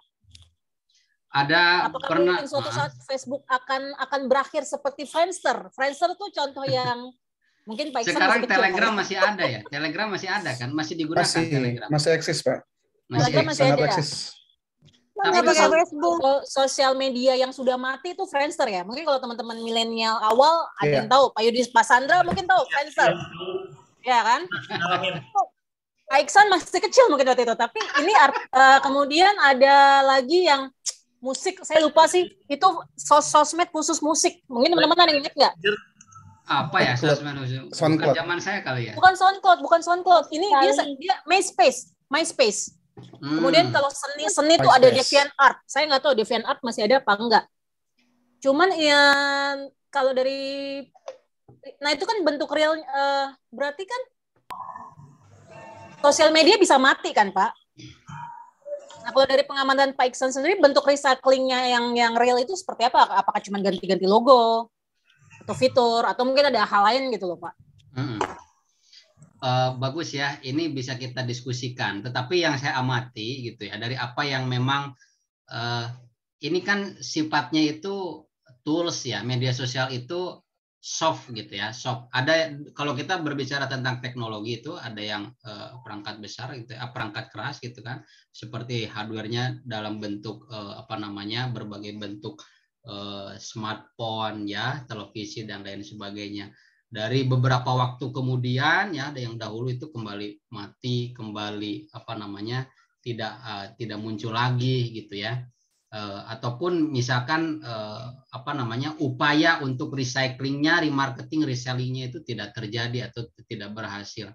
Nah kalau sekarang tools itu sifatnya dimensi virtual dalam berbagai bentuk atau dalam berbagai jenis media sosial, Facebook ya, kemudian Twitter masih ada ya, Instagram juga mungkin baru-baru ya, tahun 2000 berapa gitu. Kalau saya melihat bahwa pergantian, kalau tadi mencontohkan Mbak Sinta itu pergantian huruf S, pergantian warna, terus adanya fitur-fitur menu-menu, karena sekarang kan banyak ya, ada fitur menu game gitu ya, ada khusus game, ada fitur videonya gitu ya di dalam Facebook itu berada pada masa kalau kita lihat di dalam siklus hidup produk itu masa stabil, masa maturity di sana. Bagaimana media sosial itu mempertahankan dirinya agar tidak segera masuk pada tahap decline itu tadi. Nah, sehingga pada tahap decline itu tadi gitu ya, biasanya memang akan remarketing, rebranding gitu ya, reselling gitu. Adanya nah ini juga menjadi fenomena atau ada di mata kuliah kajian media digital, dibahas nggak ini sama Bu Ayu, Mbak Sinta? Kajian media digital, Pak? Iya. Enggak. Ada nggak mata kuliahnya? Belum ada. Kita baru teori komunikasi digital. Kajian, iya, belum dapat ya. 2 semester lagi, Pak. Sama Bu Ayu ya, kajian media digital itu akan lebih dikerucutkan lagi. Tetapi gini intinya sebagai pengantar awal ya, kalau kita berbicara tentang media sosial, media digital, akan mungkin di antara kita, di antara dosen-dosen yang lain, teman-teman nanti akan ada beberapa paham yang bisa didiskusikan, diperdebatkan gitu ya. Ada upaya-upaya pada bagaimana media sosial itu supaya tidak masuk ke dalam tahap decline itu tadi. Kalau membandingkan atau mengkomparasikan ya dengan bagaimana sih rebranding antara perusahaan yang real adanya kemudian dengan media sosial gitu. Tentu ini ada sedikit perbedaan gitu ya. Tetapi upaya seperti apa sih agar suatu produk baik jasa maupun produk itu sendiri ya, barang yang terlihat gitu kan, baik tangible maupun intangible itu tidak segera masuk pada tahap decline penurunan tadi. Maka itu yang disebut dengan upaya maintenance tadi ya. Jadi adanya upaya upgrading ya, penggantian logo, penggantian huruf, termasuk yang tadi saya sampaikan mungkin ya di dalam kenapa sih gitu ya Facebook ya kemudian ya yang berada di dalam suatu perusahaan yang sama melahirkan nama baru di dalam nama baru Meta gitu ya, kemudian logonya juga baru gitu. Apakah itu mengindikasikan bentuk dari reselling ya, bentuk dari remarketingnya karena sudah masuk ke dalam tahap decline? Kalaupun memang demikian, kapan tahap decline-nya, kapan tahap penurunannya? Orang kita selama ini masih menggunakan Facebook kok, orang selama ini kita masih menggunakan Instagram kok gitu. Nah, berarti alternatif yang kedua adalah bahwa upaya-upaya yang dilakukan tersebut, adanya pergantian logo, pergantian nama, pergantian warna, pergantian atau penambahan fitur-fitur, itu upaya pemeliharaan gitu ya, di dalam menjaga stabilitas gitu. Upaya kalau saya mengatakan dari 4 tahap itu ada di dalam tahap maturity, ada di dalam tahap kestabilan. Nggak ada nih peningkatan nih gitu ya, misalkan yang menggunakan aplikasi Facebook gitu. Ya sudah, bagaimana kita untuk maintenance orang-orang sebagai user Facebook itu agar bisa tetap standby, ya hadirkan fitur baru gitu ya. Tetapi kalau kita lihat pada kemajuan-kemajuan atau peningkatan mungkinnya banyak data yang bisa kita searching bahwa di Indonesia seiring berjalannya waktu, seiring berjalannya tahun ke tahun itu seiring bertambah kok penggunaan media sosial itu, dilihat dari kalangan usia ya, usia muda, usia remaja, usia tua juga gitu. Nah, kalau saya belum melihat pada tahap decline sih ya, kalau khususnya media sosial khususnya Facebook, Mbak Sinta gitu. Tetapi itu mungkin upaya maintenance perusahaan di dalam menjaga stabilitas ya, menjaga kepuasan ya, untuk menjaga desire-nya itu tadi masih ada hasrat untuk menggunakan gitu. Karena kalau tadi saya mengamati dulu saat diluncurkannya nama Meta, nama logonya seperti angka 8 yang sedang tertidur gitu ya. Saya kok menganalisa kok belum ada pada tahap deadline ya antara beberapa aplikasi yang berada di dalam di bawah Meta itu tadi gitu. Mungkin dari saya seperti itu, atau ada teman-teman yang memiliki pandangan lain boleh silahkan. Gitu. Izin Pak, ya. Artinya kalau dari penjelasan Pak Iksan tadi bahwa teknik ATM, amati tiru modifikasi, bukan cuma hanya untuk dalam bentuk produk ya, tapi ternyata di sosial media pun juga harus perlu. Contohnya seperti kan akhir-akhir ini kita baru banget ketemu dengan si TikTok ya. Akhirnya karena TikTok itu dalam bentuk video tayangan 1 menit, 2 menit, sekarang juga sudah bisa upgrade sampai 3 menit, awalnya cuma 30 detik. Akhirnya IG, Instagram dia meluncurkan Reels, feature Reels. Nah itu juga salah satu dari tindakan dari amati, tiru, dan modifikasi yang dilakukan juga. Dan juga sebenarnya ada salah satu sosial media yang sangat populer dan juga sangat close friendly banget, itu ada Pet. Sayang sekali iya, Pet, betul. Ya, sayang sekali Pet tidak bisa mengikuti alur karena Pet, dia cukup egois seperti Nokia, ya Pak. Udah tutup. Sudah nggak ada. Nah, itu kan bentuk dari deadline. Tetapi bagaimana bentuk reselling, remarketing kan nggak ada ya? Nggak ada. Nah, karena mungkin dia punya konsep kali ya Pak, seperti Nokia dulu ya. Nokia mungkin dia nggak mau mengikuti sistem penggunaan Android karena dia berpegang teguh dengan sistemnya mereka, dengan kepatuhannya mereka. Akhirnya mereka nggak mau berkembang. Sama halnya juga dengan Pet. Karena awalnya kan dulu Pet juga sempat pengen bisa tetap terkonek dengan Facebook, dengan Insta, dengan Twitter, tapi dia menolak kerjasama itu.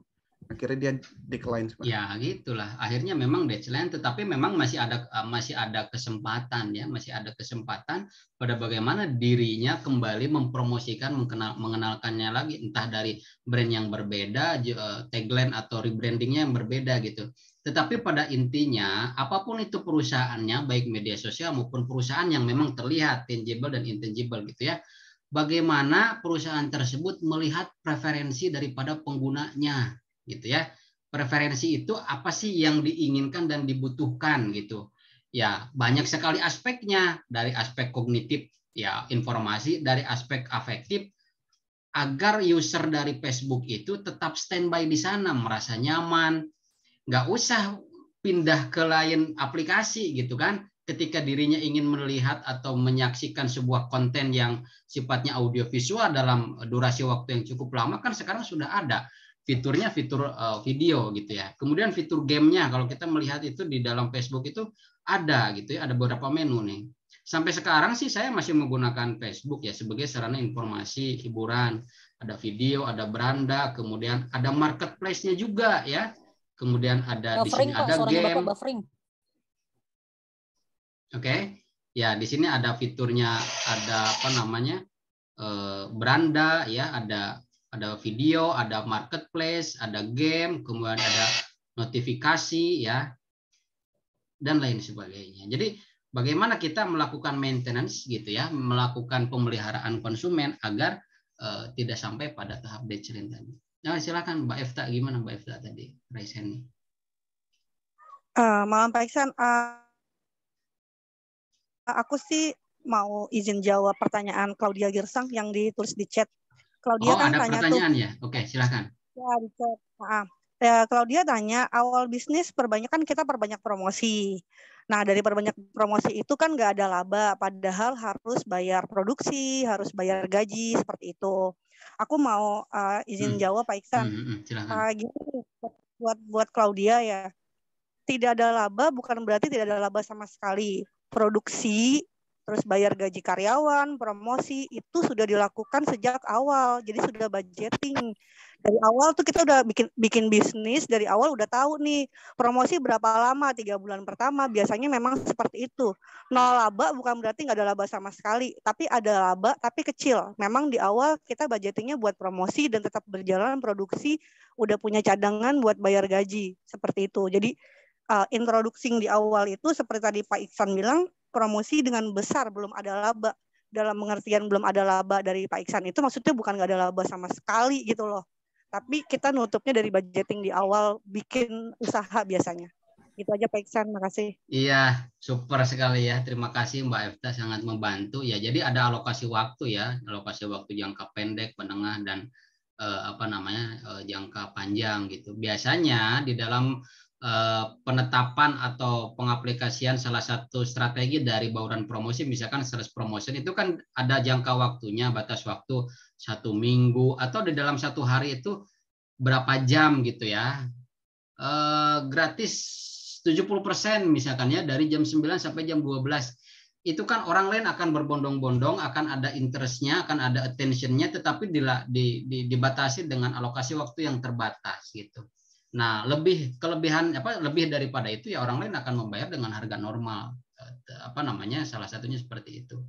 Nah, bisa saja itu diberlakukan beberapa hari, 2, 3 hari, 4 hari gitu ya, dengan strategi seperti itu. Di dalam 1 hari ya dialokasikan berapa jam untuk orang yang bisa mendapatkan sales promotion, potongan harga ya, dan lain sebagainya, beli 2 gratis 1, beli 1 gratis 1 gitu. Nah, jadi memang di dalam ya kita memang tidak berfokus pada manajemennya, tetapi oke lah kita bahas sedikit gitu ya, karena kita berbicara tentang digital marketing ya. Di prodi manajemen pun ada ya, rekan saya juga ada dosen yang lain itu mengampu mata kuliah digital marketing, tetapi lebih kepada aspek manajemennya.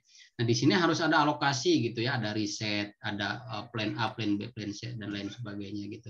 Penetapan harga awal, kemudian budgetnya berapa, biaya promosinya berapa gitu ya, penentuan medianya seperti apa, cost yang dikeluarkannya sebesar apa gitu. Jadi memang harus ada perhitungan gitu ya, memang harus ada perhitungan. Tidak berarti di masa awal pengenalan itu kita tidak memperhitungkan laba gitu, tetapi bukan menjadi orientasi awal saat pengenalan produk atau jasa yang kita tawarkan gitu.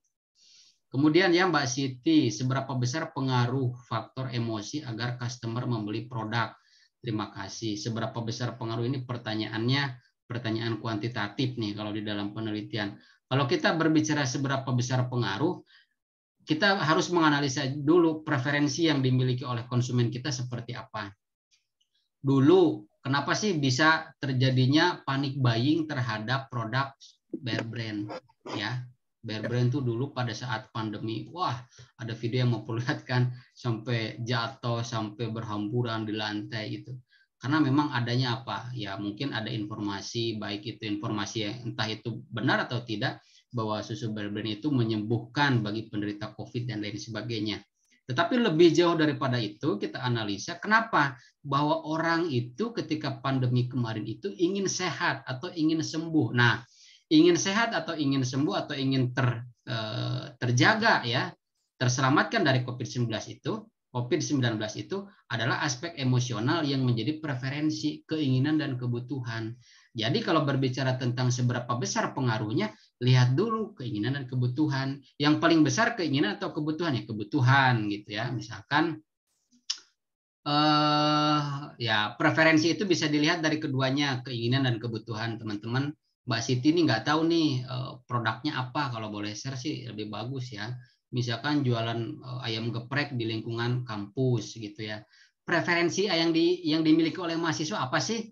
Kebutuhannya tuh beli makanan yang murah, itu kebutuhannya. Juga bisa keinginannya. Keinginannya biasanya mahasiswa itu yang apa? Yang fast food gitu ya, yang pedas-pedas gitu ya. Kalau anak muda tuh kayak gitu. Jadi kita melihat gimana Mas?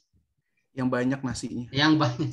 Iya, kadang-kadang mahasiswa itu bilang bukan karena enaknya menunjukkan tempat makan, karena banyak porsinya gitu ya. Masalah enak apa enggak urusan belakang gitu. Karena saya juga dulu mengalami gitu ya. Ya nostalgia lah, Masya Allah. Saya ingat tuh di Godean ya, di Jogja itu dulu itu konyol sekali ya. Saya bisa nahan lapar dari siang ke malam itu karena untuk beli yang promo itu dulu tuh ya. Ini pengalaman mahasiswa memang berkesan ya.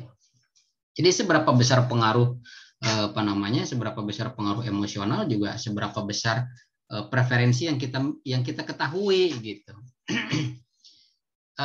yang paling bagus itu, pesan pemasaran itu masuk pada aspek kognitif juga afektif gitu. Ada juga yang loncat tuh ya langsung ke dalam aspek afektif, tidak masuk ke dalam aspek kognitif dulu.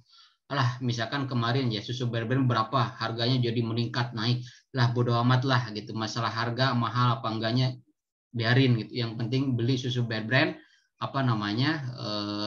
bisa sehat gitu. Itu kan kalau kita cerna secara rasional, ini kok susu Bear-Brand ini naiknya 3 kali lipat gitu. Tetapi itu tidak akan menjadi tidak akan menjadi salah satu keputusan kita, pertimbangan kita. Karena itu sudah ada di dalam aspek afektif kita, keinginan dan kebutuhan kita, aspek emosional kita menginginkan kita selamat dari COVID-19, apalagi dihantui dengan bayang-bayang yang mengidap itu cenderung meninggal gitu ya, dan lain sebagainya. Kurang lebih tapi begitu ya. Etis nggak sih itu Pak? Etis nggak sih menebarkan ancaman supaya emosi orang tergugah untuk membeli produk itu? Ya bukan seperti itu kalau cara pemasaran sih ya, bukan seperti itu. Tetapi memang panic buying itu kalau menurut saya bukan sebagai salah satu strategi komunikasi pemasaran, Mbak. Tetapi apa ya? Jadi di mata kuliah Digital Society Communication saya menjelaskan ada yang disebut dengan miskomunikasi, ada yang disebut dengan disinformasi, ada yang disebut dengan malinformasi. Nah, tinggal kita mengklasifikasikan. Nah, kalau di dalam etika pemasaran tidak etis lah menurut saya Mbak Sinta gitu ya, dengan menebarkan suatu ketakutan gitu, dengan menebarkan suatu sehingga itu nanti ya pembohongan lah gitu. Bukan kalau kita menimbun gitu ya dengan kelangkaan barang sehingga orang-orang akan lebih tertarik dengan barang yang sedikit, apakah itu bentuk dari ya itu bisa dikatakan bentuk dari marketing, tetapi bukan marketing yang sehat gitu ya, bukan cara-cara seperti itu, dan saya tidak melihat marketing seperti itu. Gitu aja sih Mbak Sinta yang saya mungkin lebih masuk ke environment advertising mungkin kayak Pak ya. Iya mungkin itu jadi mempengaruhi lingkungan itu karena emosi konsumennya tadi. Iya. Tapi karena adanya malfunctionnya tadi bukannya jadi tergugah untuk saling peduli, tapi mereka jadi panic attack dan ya, juga panic buying tadi. Yang hadir kan aspek apa ya, aspek individualisnya gitu ya, mereka berusaha berebut lebih banyak daripada orang lain tersungkur jatuh nggak peduli gitu kan. Di sana jadi bukannya menciptakan solusi gitu, tetapi ya kekacauan yang ada gitu.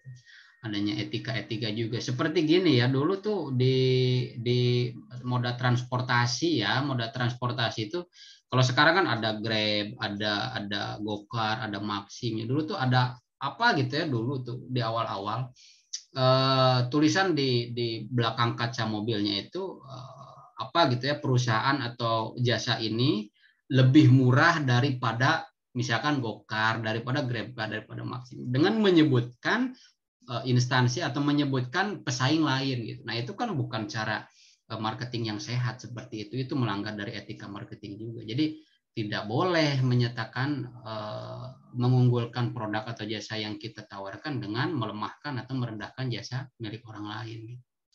Ya, Mas Abdil silahkan, ada pertanyaan lain? Terima kasih Pak. Dari yang saya tangkap materi Bapak sebelumnya itu kan ada 4 siklus ya, tentang perkenalan, pertumbuhan sampai puncak, kemudian penurunan ya Pak. Ya. Kemudian kan di daerah saya ada sebuah saya cerita tentang daerah saya Pak. Jadi daerah saya ini daerah pelosok sebenarnya Pak, daerah kabupaten. Jadi di daerah saya itu sekarang udah ramai yang namanya coffee shop ya. Ya mungkin kalau di Jakarta udah ramai duluan lah ya, tapi kalau di tempat saya udah sepertinya baru-baru tahun-tahun kemarin aja ramainya. Nah, coffee shop di daerah saya itu cukup ramai sekarang Pak. Jadi udah ada brand-brand terkenal yang udah mulai buka, kemudian ada brand-brand yang ibaratnya brand-brand baru lah yang dari kabupaten itu yang buka gitu kan. Nah, tapi lama-kelamaan awal-awalnya mungkin coffee shop ini ramai di awal-awal, mungkin sekitar sebulan, 2 bulan sampai setengah tahun ya. Nah, lama-kelamaan ada yang tutup gitu, Pak. Jadi yang bertahan itu rata-rata cuma kayak brand yang udah besar aja. Kayak misalnya kayak Janji Jiwa dan lain-lain seperti itu di tempat saya. Nah, pertanyaan saya itu sepertinya di tahap pengenalan saja itu cukup sulit ya untuk melewati siklus 4 tadi gitu. Kita harus bersaing dengan brand-brand besar yang udah ada seperti itu, Pak. Dan sebenarnya ada nggak sih cara yang efektif gitu untuk bisa melawan apa brand-brand besar ini yang sudah ada gitu? Terima kasih, Pak. Ya, makasih ya, pertanyaannya bagus sekali. Kalau melihat karakteristik di wilayah gitu ya, itu menjadi suatu hal yang memang lumrah ya, Mas. Ini panggilannya Mas Abdil atau Mas Ibnu? Abdil atau Ibnu sama aja sih, Pak. Mas Ibnu aja gitu ya. Jadi kalau kita melihat konsumen yang ada di daerah, karakteristiknya rata-rata seperti itu. Tetapi kalau kita melihat juga dari siklus hidup produk, itu apa yang tadi saya sampaikan, manakala asumsinya adalah berjalan lancar. Pertama kita introduction gitu ya, perkenalan, kemudian diterima, dikenal, terbentuknya atau terciptanya, melekatnya brand awareness di dalam benak masyarakat itu, sehingga akan menimbulkan permintaan baru gitu ya, lalu pada tahap maturity gitu ya. Nah, tetapi tidak semua pelaku atau produsen itu berhasil melewati tahap demi tahap gitu.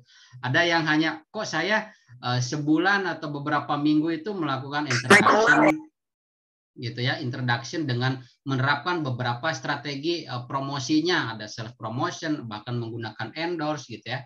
Tetapi kok belum ada nih pada peningkatan yang lebih signifikan lagi. Jadi turun naik. Berarti kan bagaimana gitu ya? Bagaimana kita bisa mengklaim bahwa tahap pertama itu bisa kita lalui dengan berhasil gitu, sehingga kita masuk pada tahap kedua, tahap ketiga, tahap keempat gitu, tahap penurunan gitu.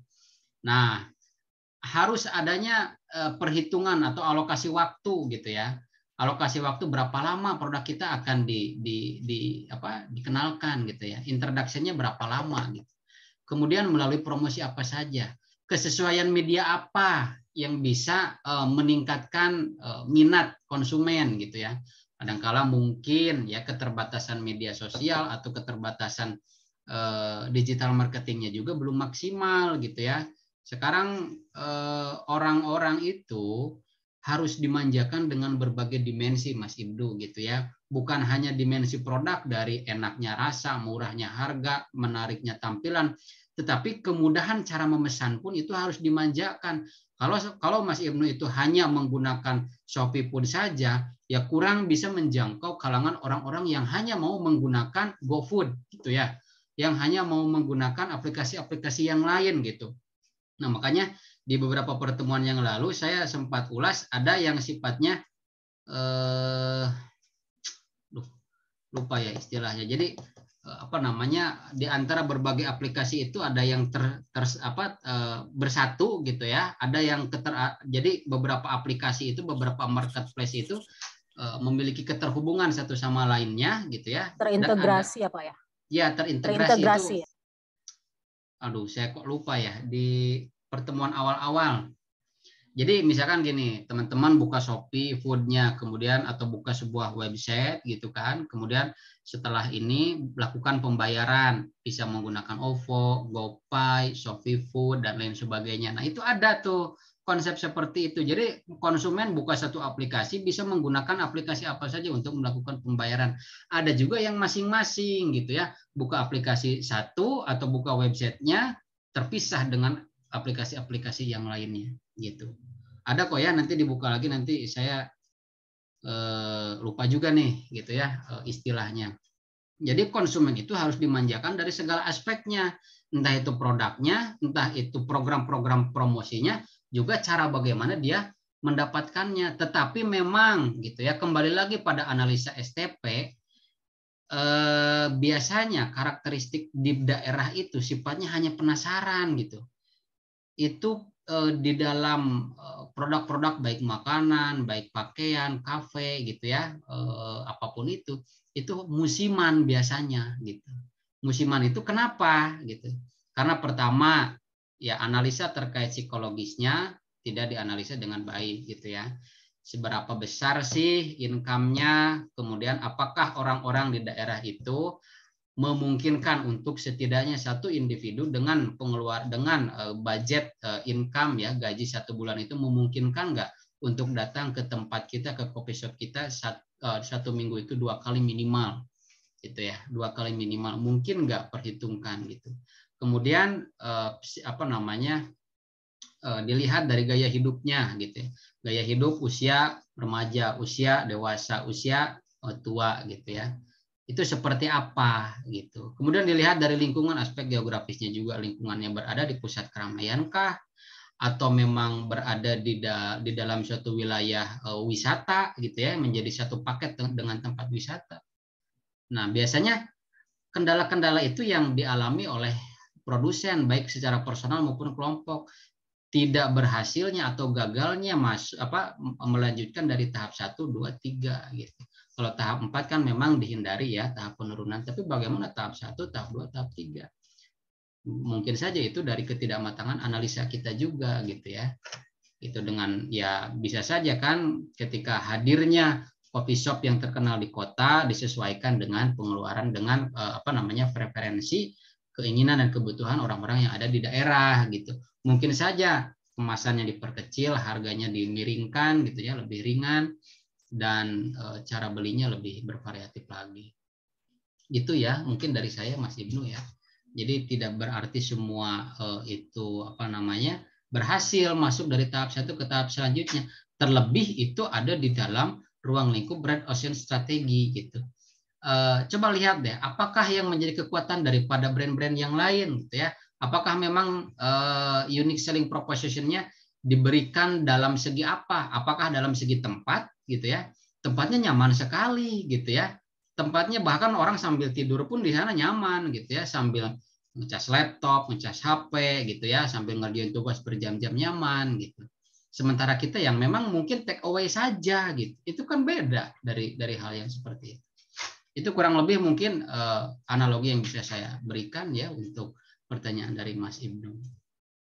Oke, teman-teman, mungkin sampai di sini dulu ya